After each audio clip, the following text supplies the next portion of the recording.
I just think that there's a need to revisit this type of hero archetype. Um, he, in some ways, is the reluctant hero, in some ways, the anti-hero, but his individuality, um, I guess, shines, and you kind of walk away from this experience going, I could be who I am. I could, if Xander could be him, I could be me. And I think there's something timely about that and something cool about that. Um, I feel like, when we first did this movie, people were calling this the Bond killer because it had beaten that year's Bond, and nobody expected that. And I feel like we've seen a lot of different variations of spy movies and secret agent movies, and there has been a desire to return to this definitely unique and different type of secret agent.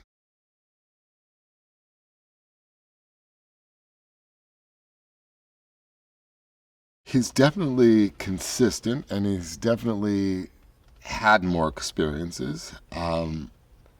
He's different in the respect that he did try to comply with, the idea of working with the government, and that kind of didn't work out for him.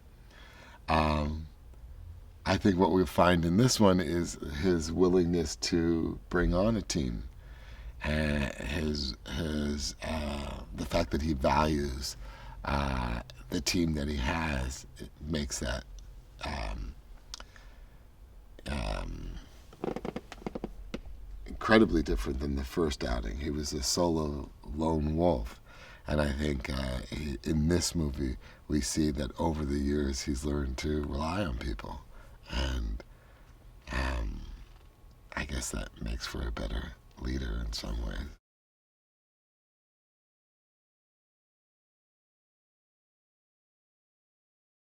The idea that they're greater than the sum of the parts, yeah. And that's what's really fun and entertaining about this movie is seeing this group of misfits come together and um, work together as a team.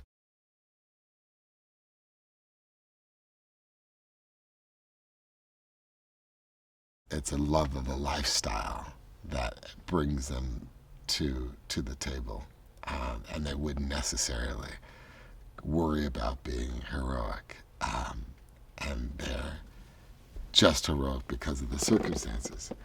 And what's interesting about that is it gives them room to grow in their respective characters over the franchise, which is always something you want to think about. Not only how they play in this chapter, but how they play in the subsequent chapters.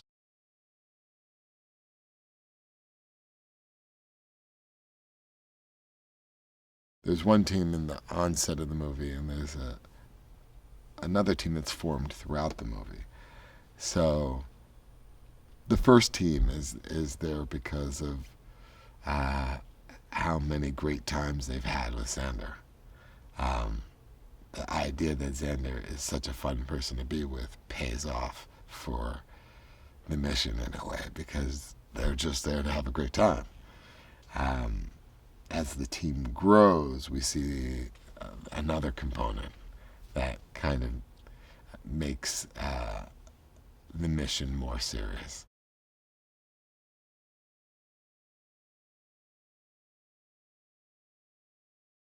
This story is essentially about a man being called back into action.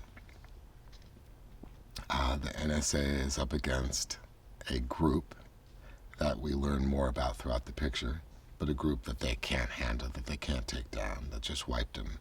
And their old kind of rigid and archaic ways of dealing with it. This new team that is this kind of very interesting team that we learn about throughout the picture um, is so much a threat that they have to now go back and get this wild card named Xander to go up against them. And how the two teams work against each other and then ultimately with one another is where the story lies.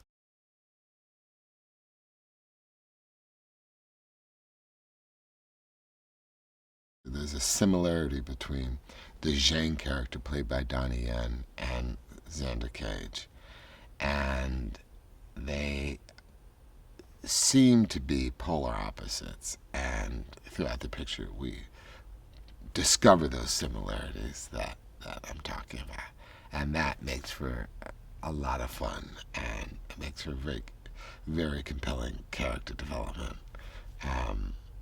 and makes for a very interesting character relationship. But both thrill seekers in their own right, both rebels in their own right, and throughout the picture we discover how valuable it would be if they worked together.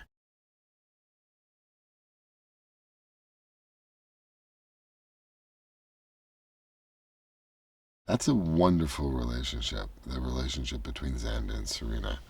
Um,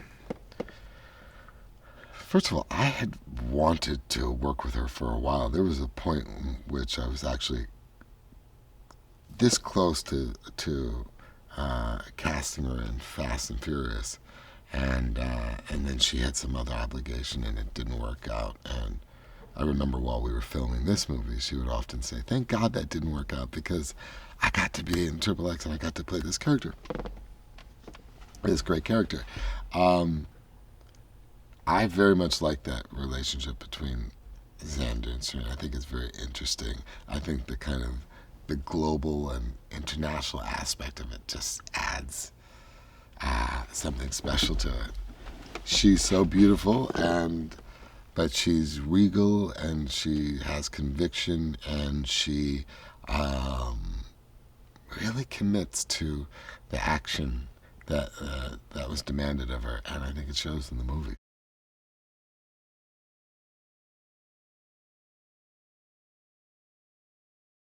I had been incorporating this multicultural tone to the Fast and Furious franchise with great success, and I wanted to push it even further on XXX, to the point where I wanted to go not just to all the multicultural actors that lived in California, but I wanted to go into entirely separate film markets, entirely different regions, and celebrate their heroes and their actors. Uh, you know, not only is Deepika a perfect example of that, but Donnie Yen is another amazing example of that, where we went into China, and Chris Wu speaks to that, but Rory McCann speaks to that, and Ruby Rose speaks to that. Even Nina Dobber is from Canada. I mean, we were literally Michael Bisping's from London. We really traveled around the whole world. Tony Jaa speaks to that. That was very, very exciting, and I knew we were on to something. I knew we were on to something special when we looked to the world to cast this movie, and we didn't just stay within the confines of Tinseltown.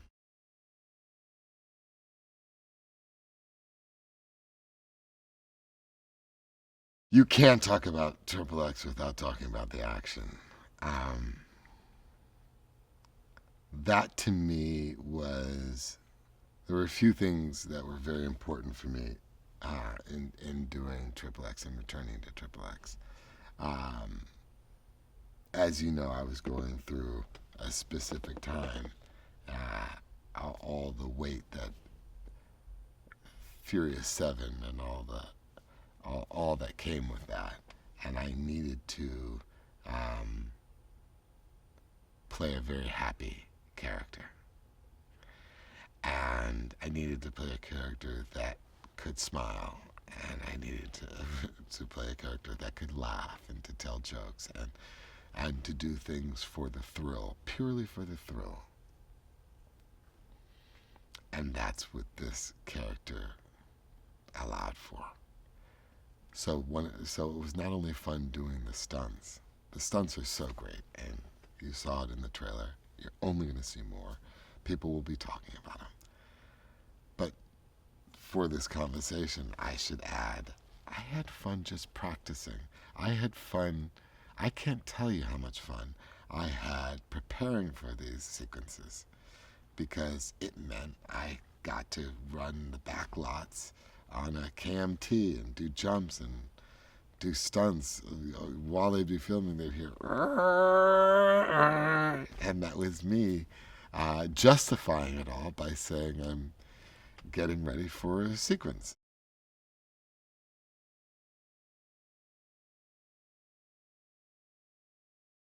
I want the audience to just have fun, because that's what this film is going to be about. That's what you're going to hear. That's what you're going to say. You're going to tell people, go see XXX because you're just going to have fun.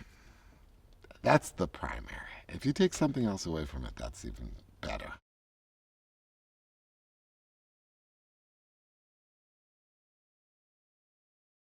I'm so happy. It's something that I've always felt. I always felt like I owed it. I always felt like I was in debt. I always felt like sooner or later I will have to return to this character and right the wrongs of the past in a way. And yeah, I'm so happy and so blessed that that I've had the opportunity to do it. It's not something that happens every day.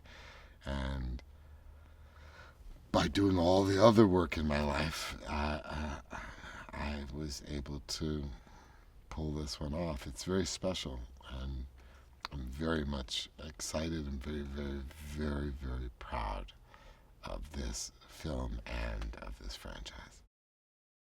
Hi Lisa, here with some interesting movie extras facts for you. One of the earliest animation techniques was stop motion. It was first used in the late 1890s. Notable uses of stop motion include King Kong from 1933 and the Skeleton Skirmish in Jason and the Argonauts from 1963. Now, Toy Story, the first feature-length animated film to be created with CGI, generated 1,000 gigabytes of data and required 800,000 machine hours of editing. Are you an animation movie fan? Let me know in the comments below, and subscribe to our channel and check the notification bell to always be up to date with all the latest releases.